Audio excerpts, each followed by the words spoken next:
سلامت خود تقدیم شما زای بنده میکنم. امیدوار هستم در گوشه کنار دنیا کسان جور صحتمند باشند. بازم با یکی از برنامه‌های جدید شکل و رضایی خوش آمدین. از چینل یوتیوب ستاره افغانستان ما اومدیم امروز یک گزارش شهری داشته باشیم از سطح شهر. دیگه گزارش شهری است، گزارش میکس است، گزارش مورد آخر همراهی داشته باشین. میریم با هم میبینیم برنامه رو. دیگه مورد آخر برنامه رو همراهی داشته باشین.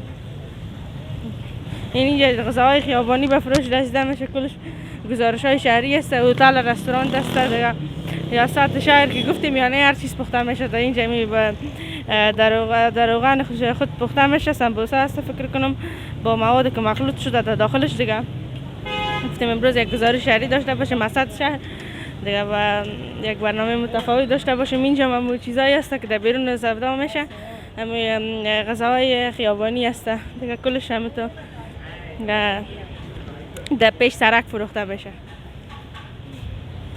اینجا هم دیگه جلبی است، شیرینی است. در بالایش هم دیگه کلش یک قسم است جرمن رول است. یعنی بی قسم چیزا است. دیگه کلش بر شما تاثیر میگیریم از غذاهای خیابانی. دیگه شما تاثیر رو بنیده باشه.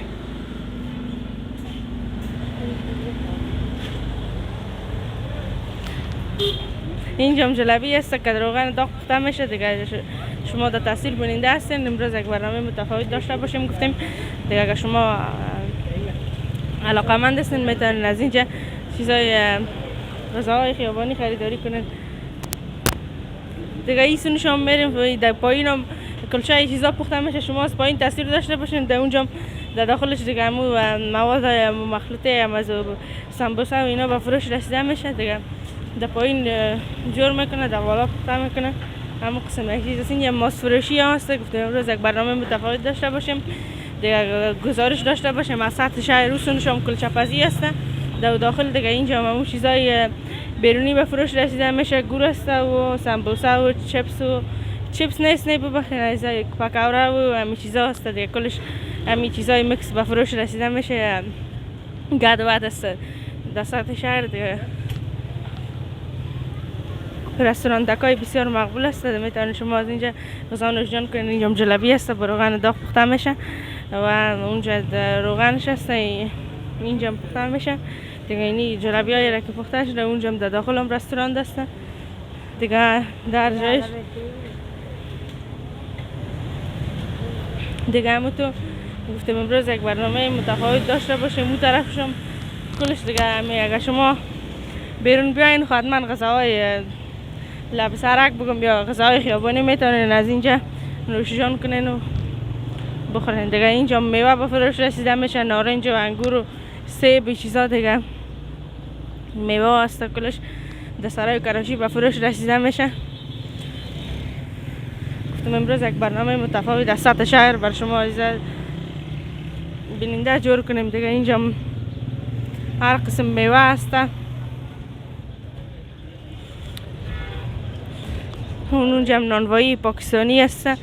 دیگه اینجا همون غذاهایی که اونجا سمبوسه اینا به فروش رسیده میشه. اینجا به فروش رسیده میشه.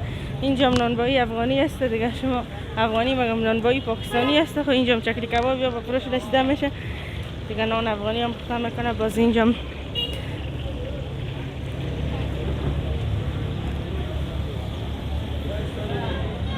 میوه به فروش رسیده میشه. هر قسم میوه می باشه. انگور، سیب، کیله. دیگه میوه میکس به فروش رسیده میشه. اوسونش هم بازار است. اون طرفش هم دیگه اینجا برگر فروشی است.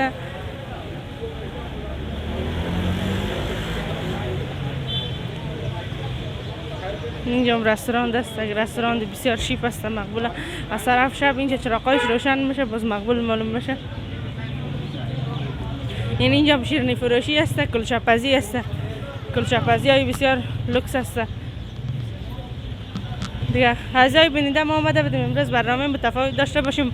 گزارش شهری از سطح شهر. اگر شما میتونین که بیرون براین و غذاهای شهری را خریداری کنین. دیگه هر قسم غذاهای بسیار مقبول بوده که سمبوسه، چیپس، برگر افغانی، دیگه برگرهای پاکستانی می باشه. دیگه یک گزارش متفاوت بود از سطح شهر. گفتیم بر شما اعضای بیننده جور کنیم. تا برنامه دیگه مشکل رضایی در خدمت شما قرار میگردم. لایک، کامنت، سابسکرایب را فراموش نکنین. خداحافظ. الله نگهدارتون.